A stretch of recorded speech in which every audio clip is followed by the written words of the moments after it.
there, this is Todd Whatley. Thanks for joining the show today.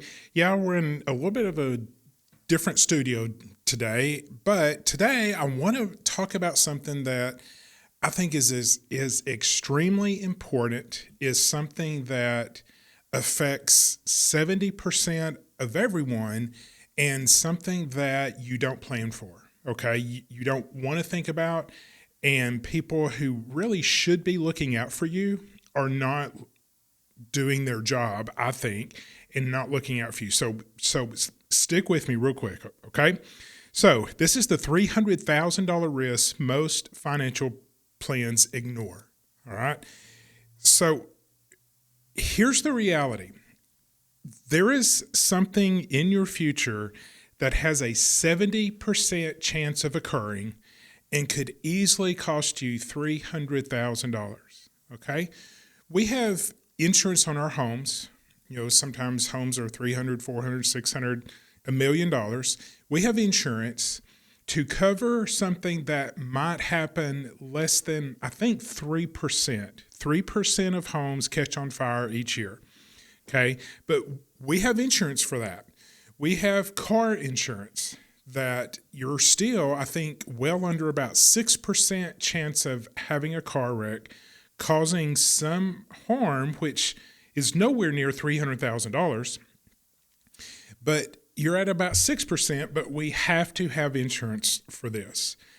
I am talking about something that has more than a 70% chance of happening, and it could easily cost you over $300,000. And that is long-term care, nursing home care, all right? And you may tell me, oh, Todd, 70% chance. Yeah, the statistics have shown that not 70% spend a long time there, but you're going to spend some time there, and it could cost $300,000. And what's amazing is there are solutions for this. There are ways we can spread the risk. We can look at your financial situation and figure out how within your financial situation this could be cared for, or we can buy insurance for it. And that's what I want to talk about, is how to address this and some of the ways to correct this situation that is very likely to occur. So a quick reality check. Who has a financial advisor? I would think a lot of you out there do have a financial advisor, and I think there's probably a pretty good chance that you're 50 or above. And has your financial advisor sat down with you and addressed this issue? Something that has a 70% chance of happening and can be devastating to your financial plan. You would think this is something that all financial advisors would talk about, but my experience has been that they don't. Okay, that they simply do not talk about it. And I'll get into this later, why it's not discussed. But honestly, I think if you have a financial planner, not just someone who's investing stocks, but you need a financial planner, someone who plans everything, and that financial planner should address long-term care. Long-term care is something that will affect so many people, and it can absolutely devastate your entire estate, okay? So what is the financial impact, okay? Nursing homes in Northwest Arkansas even are running well over $100,000 per year. And if you go to some places, particularly outside of Arkansas, it could easily be $150,000 per year. And there are some people who spend 3 to 4 years there. So you're looking at $300,000 to $500,000 in financial loss that many people are simply not prepared for. Most financial plans, okay, when you sit down with your person who is supposed to be doing your financial plan, what they talk about is investment growth. Yeah. If you started with a financial advisor when you were 20, 30, 40 years old, yes, I'm going to invest and I would love to see this grow. That's great, okay? When you're in that age, you do want your stuff to grow. You want to save first, okay? But then You also want to see what you have to grow. All right. And then once you get toward the end of your working years, hopefully you have not worked until the very end when you're just about worn out, but you're able to retire and enjoy some of your retirement income. Okay. You want to transition from working to retirement, and there is a lot of planning that should be done regarding your retirement income. You want to protect taxes, okay? You want to make sure that you don't pay more taxes than you need to. And tax efficiency is one thing that many financial planners discuss. And then estate planning, okay? As an elder law attorney and a financial advisor, that's one thing that I am very adamant about, and I think it is coming up to speed. A lot of financial advisors do highly recommend that you have a good estate plan to make sure what you have at your death goes where you want it to go. But rarely, and I mean rarely, do I see people meet with their financial advisor and talk about long-term care planning. And that's why I got my license. I was an attorney first and attorney up, and very recently I got my financial planning license. I've had my insurance license for quite a while, haven't utilized it much, but now I'm seeing this need, seeing this issue with people not getting their things in order. So I got the license to do that. Ignoring a risk doesn't remove it, okay? Stick your head in the ground, forget about it, and hopefully it won't happen. I meet almost every day with people who have done that and are now facing long-term care, facing the issues of nursing home expenses, and there are some cool things we can do, okay? But they have basically ignored the risk. They and their financial advisor have ignored the risk, but that doesn't remove it. It is still here.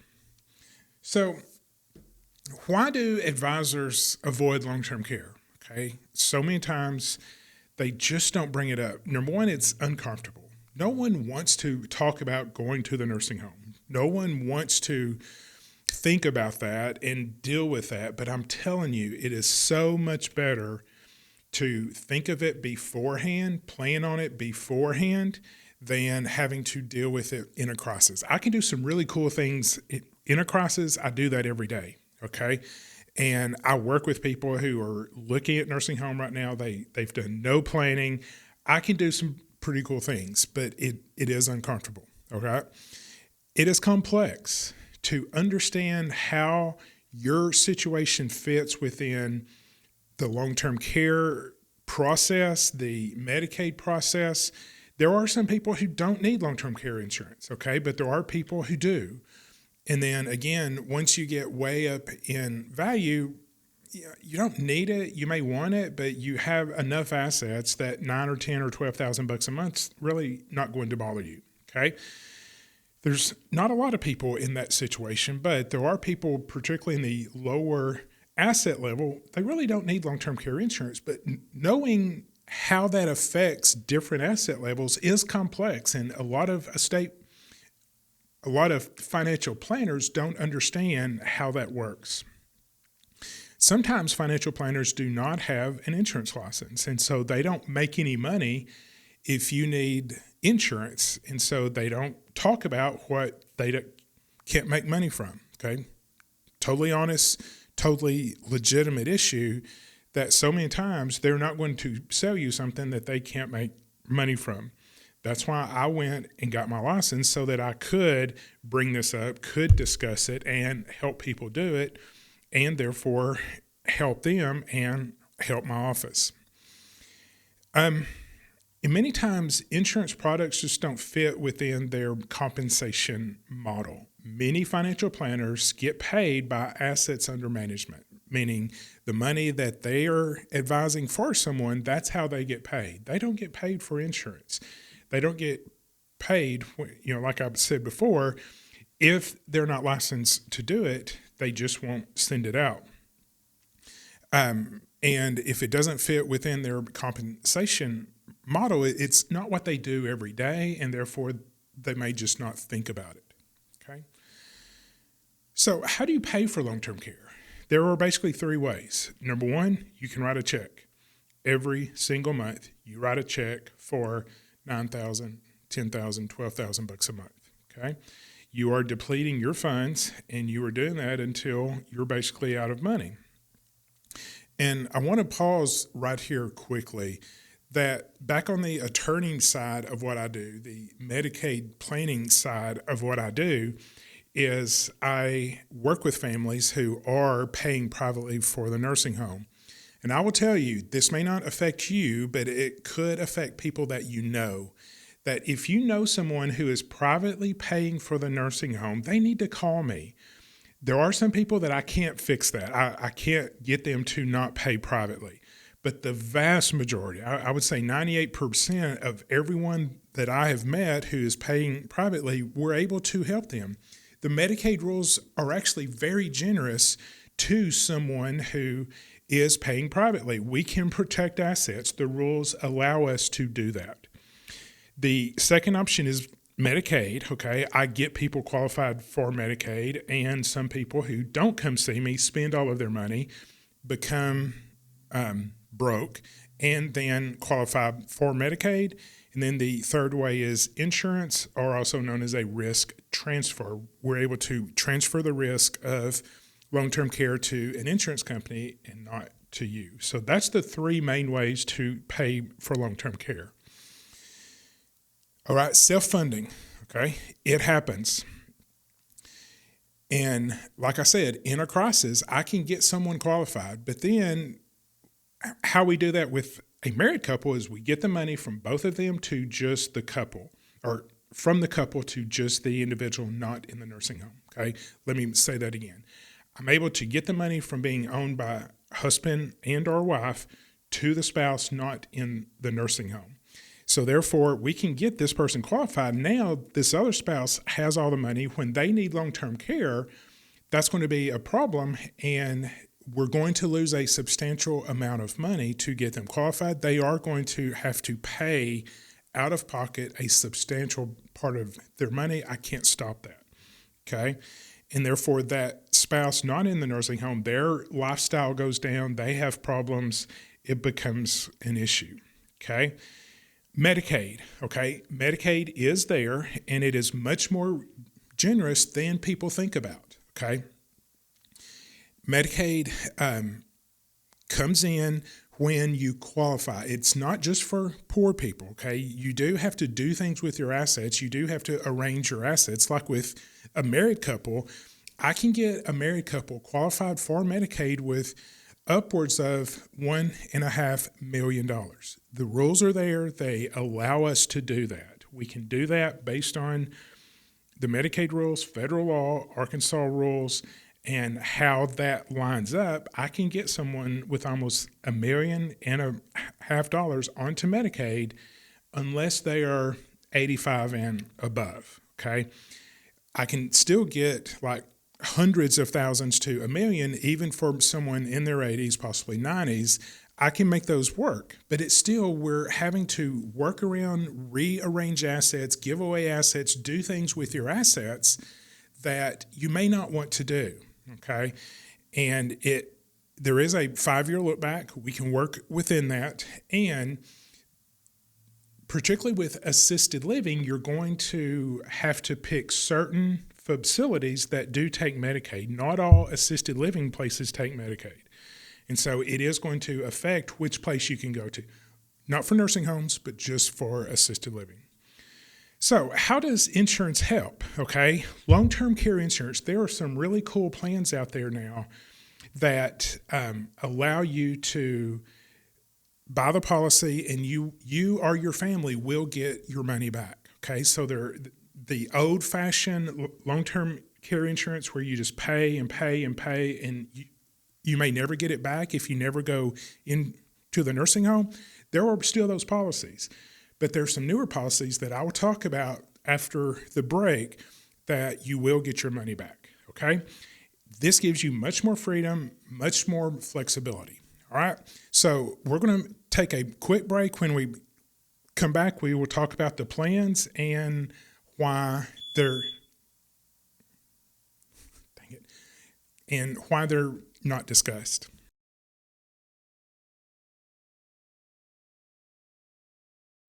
Okay, welcome back. So we are talking about long-term care insurance. We are talking about long-term care expenses, okay? And so you're probably sitting there thinking, well, Todd, if this is so important, if it's such a big deal like you say it is, why isn't this discussed? Why has my advisor not brought this up to me? Well, many assume that if it's not brought up, it's not important, but the risk typically falls between specialties. And I'm not so much faulting your advisor. I think they've probably done a really good job of working with your money, of getting you up to this point. But possibly at this point going forward, you need a specialist in this. And this is what I do, okay? As a certified elder law attorney, this is where I spend my life. And I saw that clients weren't being protected, weren't being helped. And so therefore, that's why I got my license to do financial planning and insurance. And I can do all of financial planning, and I think I do a really good job of working with people who have accumulated and now are going into the income phase of this, but particularly those people going into long-term care. And if you see that ever in your future, be it a year or 20 years down the road, your focus probably needs to shift just a little bit, okay? And there is a coordination problem. So many advisors are so protective. They want to keep their people, and even if they don't do what the client needs, they still want to do it. And there is a coordination problem. I will gladly work with your advisor. I will gladly bring my specialized understanding of how this works and my understanding of long-term care insurance and be able to help you get a policy that will meet your needs and allow it to fit within your financial realm, okay, of what your financial advisor has done up to this point. If you want to keep them, great, keep them. Let me coordinate with them and help you get the long-term care insurance policy that you need, because integration is truly essential. Getting this worked into your plan, getting all of these dots and things arranged so that you're covered and you don't have to worry about it. The one thing that I hear from people is once they've done their estate plan and once they've got the long-term care picture fixed, they're just like, I don't have to worry about it anymore, okay? I know it's taken care of. So when should you address long-term care? Is it as you're going to the nursing home? We can, but that's not ideal, okay? That's not the perfect time to do this. Getting long-term care insurance particularly, but just addressing this needs to be done before your health declines. Once you start having diagnosis, it's going to be difficult to get these policies for you, all right? It's not as strict as life insurance. The long-term care company is really not going to care if you die, because if you die, they don't have to pay for the long-term care. They are looking more at things that are going to cause you to be disabled and not be able to live at home and have to go into care, and therefore they have to start paying money. So if you've been turned down for other types of insurance, that doesn't mean that you're going to be turned down for long-term care. They look at different things, and we can definitely, it doesn't cost a dime to send in the app and let them look at your situation and see what's going on. Also, you don't want to pay on this too long, although some of the policies that I have available and talk to people about are called hybrid policies. And you can pay a certain length of time, like 10 years. You can pay for this for 10 years and be done. And starting early, the premiums are going to be lower than if you wait later. But I would tell people, if you're buying a traditional long-term care policy that you're going to have to pay on the rest of your life or until you go into the nursing home, you really should not buy it probably till mid to late 50s, maybe even in your 60s, hoping that your health still allows you to do that. that way, you're not going to pay for many, many decades. You're going to pay for a decade or two, a decade and a half or so before you need the policy, and you won't spend too much money. But these new policies, these hybrid policies, you pay for it for 10 years. It's paid. It is guaranteed to pay out, and it's done. And so you can start those in your 40s, particularly in your 50s, and get these things started and over with and be done with it. And I'll get to this later, but with the hybrid policies, they are guaranteed, and you either get your money back in long-term care, or if you don't need long-term care, it pays a death benefit. Okay, so either you're going to get it back through long-term care, or your kids are going to get it back with the death benefit. So you're going to get your money back. There's really not any downside to this. And the younger and healthier that you are, the more choices that you're going to have. So earlier, the better.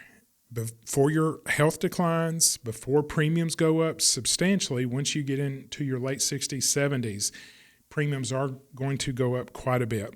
And you have a lot more choices when you are younger. As this says, waiting reduces your options. So, who is a candidate? Again, I think 50 is a good age, particularly if you want to do the 10-year, get that thing paid for by the time you're 60 and you're done, okay? We can do this all the way up to age 70 and it not be too much of a problem. You are going to pay more, and you do run the risk of not qualifying due to decreasing health. Not everyone needs this, okay? You need to have assets that you need to protect. If you don't have any assets, you don't need long-term care insurance because there's nothing to protect. I mean, I say that. If you want home care that's not limited by the Medicaid restrictions, they're going to give you just so many hours of home care. And with long-term care, they will give you up to the policy amount. And so you can do a lot better with home care under Medicaid than you would under Medicaid. Okay, so some people buy long-term care insurance simply to be able to stay home more and get more care at home. That's a great reason, but it's kind of expensive to do that. Most people who do long-term care have assets to protect. Okay. And a lot of people don't want to be burdens to their kids. Okay. So many times kids are ready, willing, and able to do it. Sometimes they're not, but I will say most times kids will do what they need to do to protect mom or dad. But the parents are like, I don't want to be a burden to my kids. I don't want this to be a burden. Long-term care insurance is the way to make sure that someone else gets paid, someone else is doing the care, it's paid for, and your kids can just come visit and enjoy their visits with you rather than taking on a job that they may not want to do. So if you don't want to be a burden to your children, long-term care insurance is a great way to do that. So what are some essential planning questions that you should be asking your advisor? You can ask me. We can discuss this. So if care is needed, where would it happen? Almost everybody wants to be at home, okay? Sometimes home just simply doesn't work, okay? I'll just tell you, sometimes home is not the ideal place, but everybody wants to be at home. Maybe not your current home, but a new home, okay? If long-term care insurance frees up your money that you don't have to spend for care, you can use your lifetime savings to buy a new home that's flat, that accommodates your lifestyle much better, and you can live there rather than having to go to the nursing home.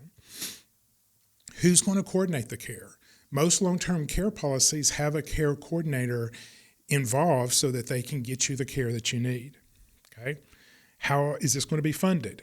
Are you going to write the check? Are we going to have to go through Medicaid, or do you have insurance to pay for it? What happens to the spouse? Okay? Like I said, please understand, with Medicaid and you're married, getting one spouse qualified is possible, regardless of assets, pretty much. But when that second spouse needs care, that's when things get really ugly, and we cannot protect as much when that second spouse needs care. Okay? How does it impact retirement income? Okay. Is my income going to get to stay with my spouse, or is it going to have to go to the nursing home? And with Medicaid, typically the rule is the Medicaid applicant's income goes to the nursing home. Now, there are some rules to divert some of the income back to the spouse, but the general beginning rule is income goes to the nursing home. So not having long-term care insurance could drastically affect the income of the spouse not in the nursing home. What is my role as a specialist? Okay, I would love to be your financial planner over everything that you have and be able to handle everything for you. I understand, though, that some people are just very dedicated to their financial planner. I get that. Let me be involved as the specialist looking at long-term care. Let me look at your situation. Let me talk to your person, and then with my knowledge of Medicaid, and having done this for 27 years now, let me help coordinate a policy that's going to meet your goals and do what needs to be done to meet your financial plans now, in the future, and to ensure that you don't lose everything, okay? This becomes very important, and I want you to understand that my role as an expert, this is what I specialize in, is I can be brought in to help coordinate this for you and your advisor, okay? Like this says, I focus on protection, not just accumulation. And again, you may want to think about changing planners because, you change doctors. You go from a general practice doctor as you're younger. As you get older, you start seeing specialists, okay? You have a internal medicine doctor for your everyday doctor rather than just a plain old family doctor. You want the information that they have and the specialty that they have to address your situation. Same thing with finances, same thing with lawyers. You want a specialist in this situation. So true coordination, working with your guy or working within my office, me working with you to get your estate plan, your financial plan, and your insurance all together, it takes coordination. Identify the risk gap. There is a gap there that so many people have not looked at. We need to design a customized solution. We can coordinate with your advisor, and we can implement this whole plan with alignment of everything coming together, okay? This is about collaboration, not competition, okay? I can work with people, I will work with people who want to work with me and get this done correctly, okay? So here's a couple, $1.5 million portfolio, faces 4 years of care for one spouse. Without planning, portfolio is cut in half. You're going to lose half of everything that you have. With this, with planning, with coordination, we're going to be able to protect almost everything. I love this phrase. It fits so many things in life. The best time to plant a tree was 20 years ago, but the second best time is now. Let's get this done. Let's get it going. Okay. There are options. Okay. And I want to cover this real quickly to say there is the traditional long-term care. You pay every month, every year. And if you never need it, you don't get any benefit. But there are some hybrid policies now that are a combination of life insurance and annuities that come together to say, if you need long-term care, we'll pay for your long-term care. But if you don't need long-term care and you pass away, your family gets a death benefit, or a combination of both. If you don't use all of your long-term care, the remaining money goes to your family, okay? So what's the cost of waiting? It's like, nah, I don't want to talk about this. Health changes, closes the window. You can't do it anymore. Premium increase with age, it may become unaffordable, and loss of insurability. I do a complimentary review. Call the office. Let's talk about it. Let's stress test, see how this fits your situation, and let's plan accordingly. Okay? So, thank you so much. Hopefully I've not offended you or your financial advisor, but here's what I do. Here's what I would love to work with you on. I would love to do everything. I would love to coordinate. I would love to get this done so that you can sleep better and know that part of my life is now taken care of. Okay. Thank you so much for joining me, and I will see y'all next time. Okay. Thanks.